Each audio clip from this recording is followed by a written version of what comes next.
Harka kabajamtoota daawwattoota sagantaa keenyaa.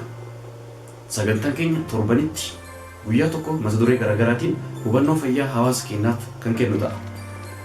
Guyyaa har'aa mata duree quufa mormaa yookiin goiter kan jennu irratti hubannoo hamma tokko hawaasa biraan gahuudhaaf kan yaallu ta'a.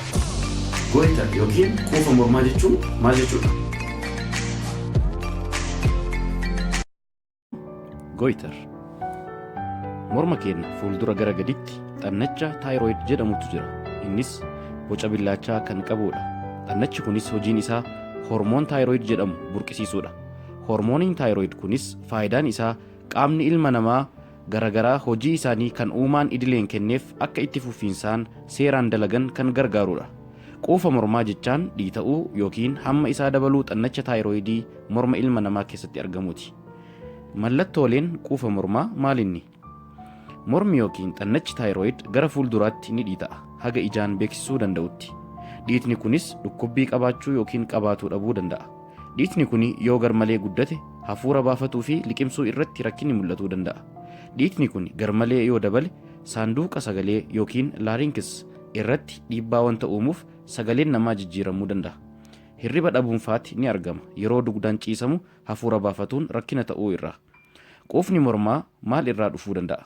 Quufni mormaa yookiin goiter akka uumamu sababbiin inni guddaan qaama keenya keessatti hanqina mineraala aayodiin jiraatuuti.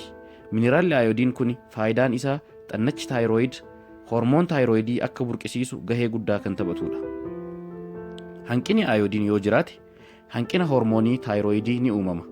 Hanqinni hormoonii yoo uumame xannachi pituitarii sammuu keenyaa thyroid stimulating hormone kan jedhamuun dhaamsa hanqinni hormoon thyroidii jiraachuu isaa xannacha thyroidiif erga. Xannachi thyroidis dhaamsa kana fudhatuun hormoon thyroid gahaa oomisha. Dabalataanis hamma isaa yookiin saayiz dabala yookiin dhiita'uu jalqaba. Xannachi thyroid dhibeedhaan hubamuu yookiin thyroiditis sababbii biraa ta'uu danda'a goitariidhaaf. Kaansarii thyroid irraayis goiter uumamuu danda'a. Dhibee akka Hashimoto's disease yookiin hypothyroidism kan fidan hanqina hormoonii thyroidii jechaadha. Yookiin Graves disease hyperthyroidism yookiin dabaltii hormoonii thyroidiidhaan wal qabates goiter ni uumama.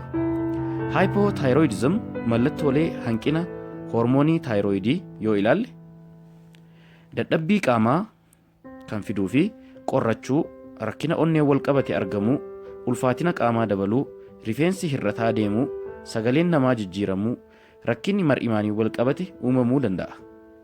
Hyperthyroidism yookiin baay'atuu hormoonii thyroidiitii wal qabatee mallattooleen uumaman qaamni namaa ho'uu, hafuurri nama cituu, jajjabina qaamaa dhabuu fi xuriin laguu rakkina garagaraa mul'isuu danda'a. Yookiin huqqachuu, ammas ulfaatinni qaamaa hir'atuun mallattoo ta'a. Baasaa yookiin diyaariyaa, dhahannaan onnee dabaluu, sammuun boqonnaa dhabuu fi cinqamuu fa'a mul'isa. Haa ta'u garuu mallattooleen kunniin hunduu yeroo tokkotti wal bira mul'atuu dhabuu danda'a. Dhiiraa fi dubartii wal bira qabnee ilaalle dubartiin hedduu saaxilamoo kan ta'anii argamu ta'a. Yaalli goiter yookiin quufa mormaa maal fa'i yoo jenne jalqaba qorannoolee garagaraatiin sababbii goiter yookiin quufni mormaa uumameef addaan baafatuun dirqama ta'a.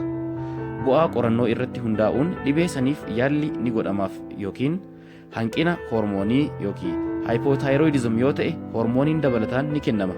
Hanqina mineraala aayodiin irraa yoo ta'e nyaatni sooratamu aayodiin of keessaa akka qabaatu godhuun yaaluu fi akka hin uumamnes godhuun ni danda'ama. Dhuma irrattis sadarkaa isaatiin ammas bareedumaanis wal qabatee sarjariidhaan yookiin yaala baqaqsaadhaan yaalamuu ni danda'a. Kabajamtoota daawwattoota sagantaa keenyaa. Mata duree quufa mormaa irraa hamma tokko quufni mormaa maal akka ta'e hubannoo argattan jennee abdii goona. Mata duree kanaa fi mata duree biroo irrattis torbanitti guyyaa tokko sagantaan keenya hubannoo fayyaa hawaasa biraan gahuuf gama keessan kan dhufu ta'a. Of duratti haakimoota ispeeshaalitii garagaraa waliin ta'uun gorsa adda addaa irratti sagantaan kun kan hojjetu ta'a.